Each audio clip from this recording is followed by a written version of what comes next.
ರಾಷ್ಟ್ರೀಯ ಹೆದ್ದಾರಿಯ ತಡೆಗೋಡೆ ಕುಸಿಯೋ ಭೀತಿ. ಮಡಿಕೇರಿಯ ಹೊರವಲಯದಲ್ಲಿರುವಂತಹ ತಡೆಗೋಡೆ ಇದು. ಕಾಮಗಾರಿ ಪೂರ್ಣಗೊಂಡು ವರ್ಷದಲ್ಲೇ ಕುಸಿಯೋ ಭೀತಿ ಎದುರಾಗಿದೆ. 2018ರಲ್ಲಿ ಭೂಕುಸಿತ ಆಗಿ ಹೆದ್ದಾರಿ ಕೊಚ್ಚಿ ಹೋಗಿತ್ತು. ಆಗ ಹೆದ್ದಾರಿಗೆ 3 ಕೋಟಿ ವೆಚ್ಚದಲ್ಲಿ ತಡೆಗೋಡೆ ನಿರ್ಮಾಣ ಆಗಿತ್ತು. ಆದರೆ ಈಗ ಹೆದ್ದಾರಿ 275ರ ತಡೆಗೋಡೆಯಲ್ಲಿ ಭಾರೀ ಬಿರುಕು ಕಾಣಿಸಿಕೊಂಡಿದೆ. ಮಡಿಕೇರಿ ಮಂಗಳೂರು ರಾಷ್ಟ್ರೀಯ ಹೆದ್ದಾರಿ ಇದು. ದೃಶ್ಯದಲ್ಲಿ ನೋಡ್ತಾ ಇದೆ.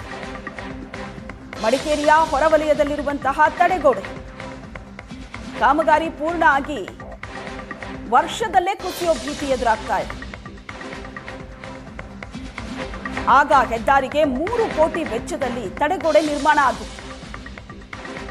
ಕಾಮಗಾರಿ ಪೂರ್ಣ ಆಗಿ ವರ್ಷದಲ್ಲೇ ಈಗ ಕುಸಿದು ಬೀಳೋ ಆತಂಕ ಶುರುವಾಗಿದೆ.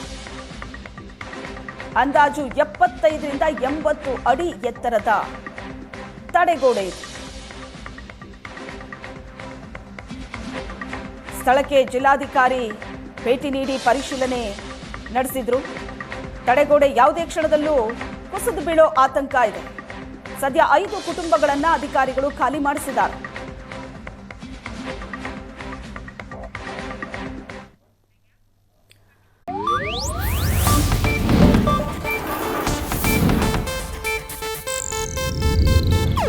ಇದು ಏಷ್ಯಾನೆಟ್ ನ್ಯೂಸ್ ನೆಟ್ವರ್ಕ್ ಪ್ರಸ್ತುತಿ.